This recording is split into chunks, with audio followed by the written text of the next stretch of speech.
Please, Shane, don't tell Grandfather about this. I have no idea how it happened. I've never seen this kid before. Ava was visibly shaking, hugging the silk bed sheets tightly around her naked body to cover herself as her brother Shane and his men barged into the room. Shane threw his head back and laughed. Sorry, Ava. Grandpa has a right to know what a slut you are if he's going to put you in charge of the family business. Slut-shaming? Really? Aiden interrupted, rising to Ava's defense. Besides, nothing happened between us. I don't even know how I got here. Before Aiden could say anything more, Ava and Shane's grandfather, Harvey Stone, stormed into the room.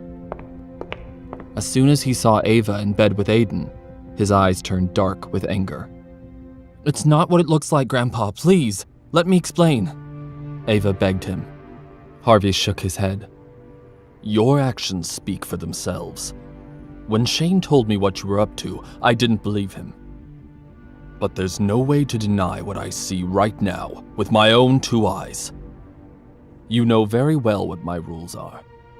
And you also know what happens when you break them. Harvey scolded. But your rules are so old-fashioned and unfair, Ava protested, her eyes welling up with tears. I'm the one who decides what's fair and unfair in this family, Harvey growled. Whether you like it or not, there is a certain code of conduct expected of business leaders. I was taking a big risk tapping you to be the next CEO of StoneCo. No woman has ever held that position. Your behavior today proves you are not fit to serve. You will have to withdraw your candidacy immediately. But how would anyone know about what happened if you don't tell them? Ava pointed out. Not that anything did, she added. Shane snickered. How do you think we found out about it? This little love fest started long before you got to the room. Drunken makeouts in the bar, public displays of affection. My friends are never going to let me hear the end of it. I don't remember any of that, Ava stammered. Aiden shook his head. Neither do I. Exactly, Harvey exclaimed. Your behavior was completely irresponsible, with no consideration whatsoever of the damage it might do to StoneCo's reputation. Ava began to sob. What about my shares in the company? I worked so hard for them. You won't really take those away too, for something like this, would you? Those shares come with the position. No CEO job, no shares. You knew exactly what the stakes were, yet you chose to do this anyway. There are no exceptions. Unless... Harvey stroked his chin thoughtfully. What is it, Grandpa? Tell me, I'll do whatever you want, Ava pleaded. Harvey pointed at Aiden. There is one way we can still save your reputation. If this man agrees to marry you, I'll let you keep your shares and keep you in the running for CEO. If not, you're on your own. I don't know what happened last night, but I don't want to ruin this woman's life, Aiden thought. Besides, Ava is beautiful, and the Stones seem to be very rich. How bad could it be? Growing up as an orphan, Aiden always wondered what it would be like to have a family. I'll marry you, Aiden volunteered. But when his eyes met Ava's, he felt like he was staring death in the face. Harvey nodded. Very well. From now on, you are her husband, and a member of the Stone family. Ava huffed. Don't I get any say in the matter? I'm the one who will have to spend the rest of my life with him. Of course you do. But if you say no, you're out of the running for CEO, and your shares in the company will go to Shane. It's that simple. But, Grandpa... Harvey cut her off. End of discussion! Ava huffed. Fine. I'll marry him. Harvey nodded. Wise decision. There's a big party at Cyrus's place tonight. I want you to bring him there. It will be the perfect chance for the two of you to announce your engagement. We need to make this whole unfortunate incident seem like it was intentional. Come on, boys. Let's let these two lovebirds have some privacy.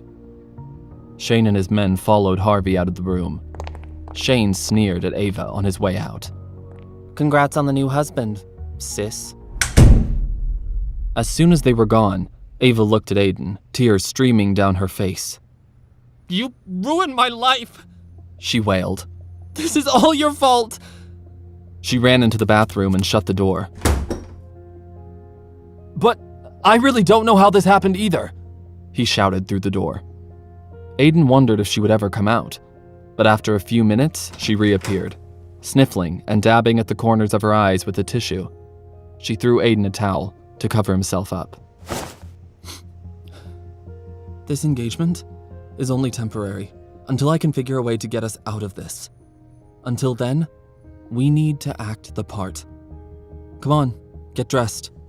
If we're not at that party tonight, things will only get much worse for both of us."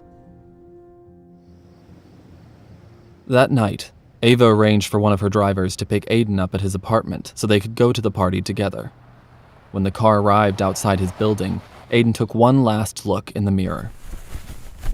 He only had one nice piece of clothing in his closet, a blazer that he'd inherited from his father. It was old, but it still looked good on him. It would have to do. He met the driver downstairs, then they went to Ava's house to pick her up. Aiden looked up in awe as the car stopped in front of a huge mansion in a famous, exclusive neighborhood. When Ava got to the car, it was obvious how much she hated him. She didn't even say hello.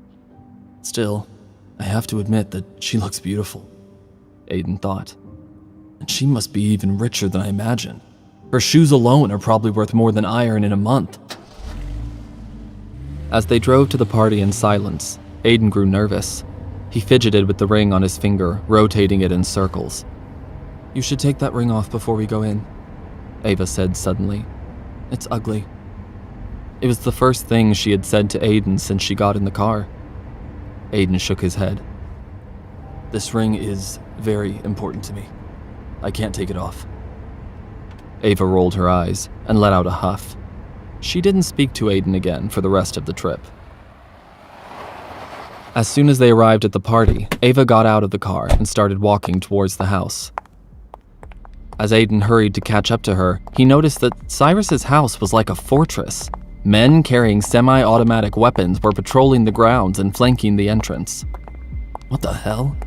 What kind of a party is this?" he wondered. "Is Ava's family tied to the mob?" He followed Ava into the house and was shocked to see a familiar face.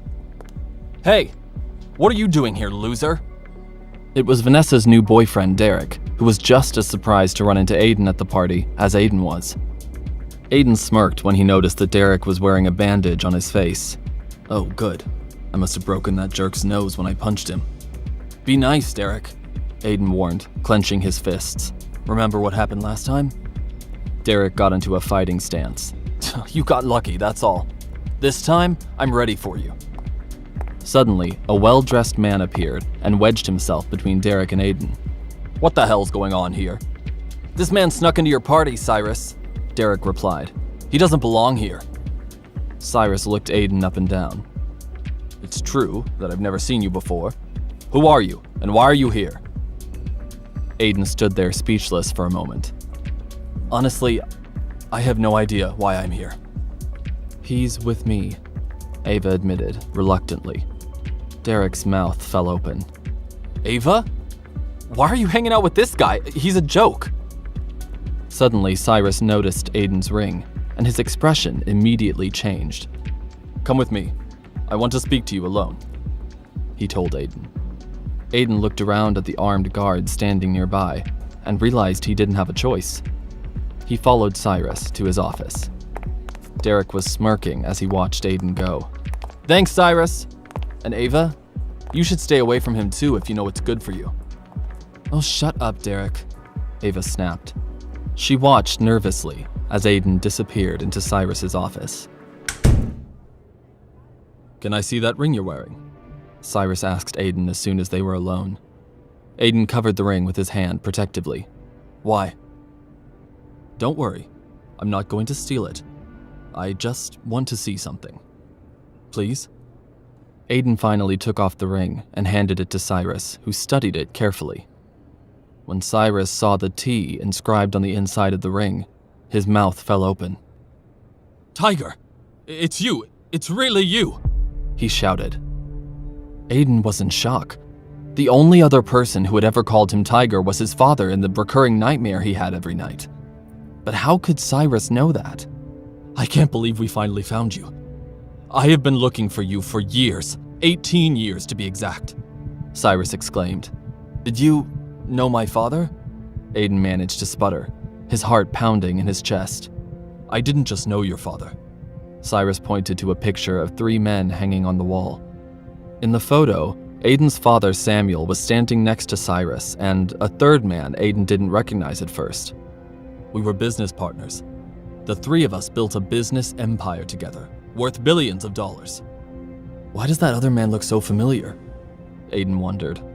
Suddenly, he noticed the scar on the man's face, and it all came back to him. In the dream he woke up to every morning, Aiden's father begged him to remember the face of the man who shot him. There, on the wall, was the man who betrayed Samuel and killed him in cold blood. No, it can't be. Aiden's eyes flashed with rage. Don't worry, Dad. I'll find that bastard and make him pay, just like I promised. Will Cyrus lead Aiden to his father's killer? Why has Cyrus been looking for Aiden for the past 18 years? What else will Cyrus reveal about Aiden's true identity? To know more, listen to the audio series, The Godfather's Son, only on the Pocket FM app. Install the Pocket FM app now within 1 minute to download 10 free episodes before the offer disappears.